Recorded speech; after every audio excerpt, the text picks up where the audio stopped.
Welcome to Vegas Business Spotlight, the podcast that brings you the brightest minds and success stories from the bustling business scene in and around Las Vegas. Join us as we journey behind the neon lights and uncover the strategies, triumphs, and insights that shape the entrepreneurial landscape of the City of Lights. From visionary startups to industry titans, get ready to be inspired by the stories of those who've turned dreams into reality on this iconic stage. And now, your host, Tim Knifton. Hello, and welcome to another episode of Vegas Business Spotlight, sponsored by RSVP Las Vegas. I'm Tim Knifton, your host, and I'm thrilled to have you here with us today as we continue our journey through the vibrant world of Las Vegas entrepreneurship. Good morning. Morning, Mark. Before we dive into today's conversation, I wanted to extend a warm welcome to our featured guests. Joining us today is Mark McGarry, and Mark's with All American Home Mortgage. We're honored to have you here on the show today to share your experiences, insights, and wisdom that you've gained over your remarkable journey to success. So without further ado, let's get right into it. Mark, welcome to the Las Vegas Business Spotlight. We're delighted to have you here today. How are you doing today? Doing really well, thank you. Fantastic. Well, let's jump right in and start by hearing a bit about your journey and the incredible work you're doing in Las Vegas. So I always like to start with asking for, what makes you different, kind of what's your elevator pitch, what makes you successful in Las Vegas? Well, I think what makes me successful and different is I've been doing this for 25 years. So I really understand all the different programs that are out there. And like I said, I really understand them. And that's the difference. A lot of people out there try to put them in their portfolio, but they really don't understand how bank statement programs work, reverse mortgages. Absolutely. So that's what makes me different. I love it. Mark. So can you tell us about your early days starting out in the mortgage industry in Las Vegas and what inspired you to get into the mortgage industry? Wow, that was 25 years ago. But, I had a young family and I was a chef at the time. And, you're limited in your income as a chef, especially in Vegas, there's thousands, Yeah. So I was looking for an opportunity to make more money for my family and, Sure. and give myself a little more freedom too. Yeah. And an opportunity came up to get into the mortgage business. And I actually kept my job. And then I slowly worked into the mortgage business, which took a couple of years to get me on my feet. Yeah. So, were there any significant challenges you faced when you were just getting started? Yeah, I mean, it's like any type of self-employed job where you need customers is knowing how to get them, and it's the biggest hurdle for everybody that gets into a business similar to this. Is Sure. How do you reach people, and how do you reach them with confidence? Oh, that you know what you're talking about when you've only been doing it for a month or two. Yeah, absolutely. How do you make your phone ring when you start a new business? It's one of the biggest challenges, branding and marketing yourself and your company and setting yourself up as that expert. I'm with you on that. So Las Vegas is known for its vibrant and unique business landscape. How has being based in the city influenced your business strategies and decisions? Well, I think we've been very lucky being in Las Vegas. I mean, in the whole 25 years, we've done nothing but grow, except for the downturn, which really was an opportunity also because it created, lower priced homes for more people to get into homes. So we had a massive amount of homes on the market, but we were able to get renters into homes who had never had a problem with a mortgage. Oh, wow. That's great. Are there any specific situations in the local environment that impacts mortgage in Las Vegas? Locally, well, it's hard to say because we don't really seem to have slowed down in Las Vegas. We hear about recessions, but you can walk into every restaurant in town and they're busy. Yeah. The average income in Vegas, they say for a family is $60,000, Wow. but they don't take into consideration that an $50 an hour worker, a tipped worker, is making another $40,000, $50,000 a year in tips. Oh, yeah. So if you've got a bartender and a food server, they could be making $200,000 between them easily. Yeah. Yeah. Oh, that's great. What advice do you have for those just getting started in their mortgage journey? I would definitely suggest they get with a mentor. Yeah. Somebody that can teach them the way. A big hurdle in our business, real estate and mortgages, Mm-hmm. is people don't want to pay their dues. Oh, no. So they get their license, and all of Yeah. a sudden they want to be doing really well, and they think Yep. they make the whole pie. So they flounder for years. Yeah. And I was lucky. I actually got mentors when I first got in, so it Yeah. didn't take me long at all to get rolling. But without serious help, you're going to flounder. You're going to make a lot of mistakes, a lot of costly Mhm. mistakes, both for you and your client. Oh, yeah. So my advice is to get help. Yeah. Are there any particular resource or networks in Las Vegas that you'd found invaluable for your personal growth? I joined a group called the Mortgage Marketing Animals, and Oh, nice. they're nationwide, and they have a breakfast club at 5:30 in the morning on Facebook. Nice. Lasts about 20 minutes, and that's really good. Oh, wow. That's great. So I'm sure you've experienced building and sustaining a successful mortgage business requires adaptability. Can you tell me about one time where you had to pivot or a major change in your business model? We in 25 years we probably pivoted a good 15 to 20 times. Wow.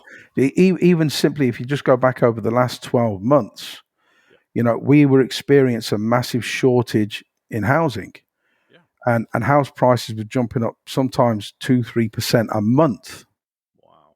It was crazy, and that's because there was no homes on the market. We had less than a 1 month supply of housing, and now within a short 6 month period, we now have nearly a 3 month supply of housing. Wow. So we you got to pivot now. Now we can actually bring in some first time home buyers. Mhm. We can get them into a home with money from the seller to buy their rate down to as low as 5.5-6%.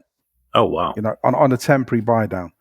Yeah. But it gets them into the home before we're going to have to pivot again in the next 12 months when rates do drop, and they drop to the high fives is what they're saying. Yeah. And then we're going to have to pivot again because there's going to be another shortage of homes. So Wow. people will pay another 5-10% over the value of that home just to get the home. Wow. Achieving a work-life balance can be a challenge for business owners. How do you manage your professional and personal life effectively in a city as dynamic as Las Vegas? I think in the beginning it was very difficult because you're building a business and you want to be there for everybody, so you end up working a lot of hours. But the more you establish yourself, the more you can take on assistants and actually take more time off Yeah. and get that freedom back. How do you stay motivated and avoid burnout in a demanding environment like now? Honestly, make money. Right? It's when you're not making money that's when you start getting burnt out because you're putting all the time in, and it's and there's been several points in the last 25 years where you hit that wall, where you do stop making money. When it is very difficult to get deals done, or there are no clients or no homes. Yeah. So, Yeah, yeah. perfect. So Las Vegas is known for its diverse industries. Can you share any insights into how you tapped into or leveraged this diversity for your business? I've got to be honest with you. I've never really tapped into diverse groups, except for my British group. I do have Nice. a British club, and I pick up some business from the British club. But as far as diversity, I just do mortgages for everybody. Yeah. So I target first time home buyers, self employed people, seniors with reverse mortgages. So I really don't target a particular diverse group. Okay. Tell me a little bit more about the British Club. There's apparently 30,000 British in Las Vegas, Wow. but we have about 2,000 of them in a club. Wow. We try and meet at least 4 or 5 times a year as a larger group, and we become friends with a lot of them. So it's a great community for us.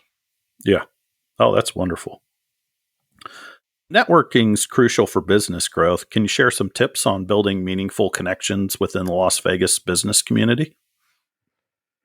Well, for me, I network with realtors because that's where my business comes from. So we do a lot of volunteering with realtors. So there's the Just One project where we feed seniors and food insecure people.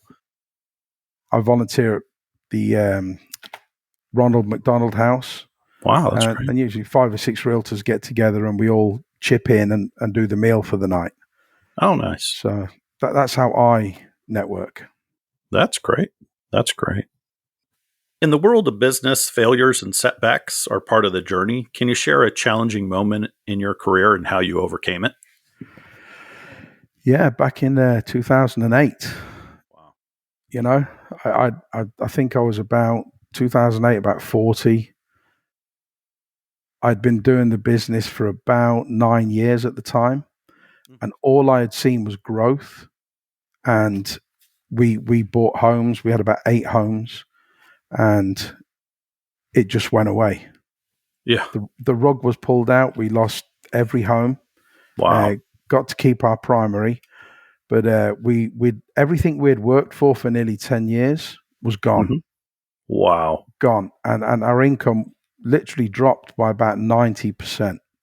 Wow. So there was about 2 to 3 years of struggle to get it rolling again, get it back up. But also a lot of lessons learned. And this is where I talk about mentorship, because we can help people avoid those experiences, just by following the numbers. Yeah. What personal qualities or strengths helped you persevere during that difficult time? Really, just a good work ethic. Yeah. You have to be prepared to work hard, longer hours, and not necessarily get paid right away. Yeah. You have to set foundations, and I had a great work ethic. Oh, that's wonderful. That's wonderful. As a successful business owner, you likely have a vision for the future. What are your goals and aspirations for your business and your role in the Las Vegas community?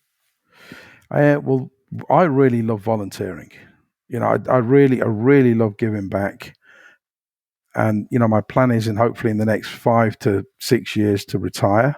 Oh, that's great. And then, stay involved with some of the charities that we've been involved in. Oh, that's wonderful. Can you share any upcoming projects or initiatives you're excited about? Ooh. Upcoming projects. Yeah. Just let's see. I'm busy, so that my projects are all going. Yeah. So just to stay busy and especially through this time now, because it's difficult. There's a lot of people getting out of our business. So my main goal is to stay strong in this time. Sure. So, reflecting on your journey, what's one piece of advice or a mantra that you carry with you in your business endeavors? Would this be for new people coming in? Sure.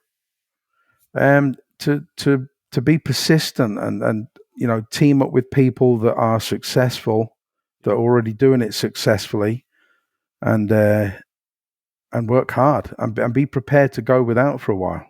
Yeah.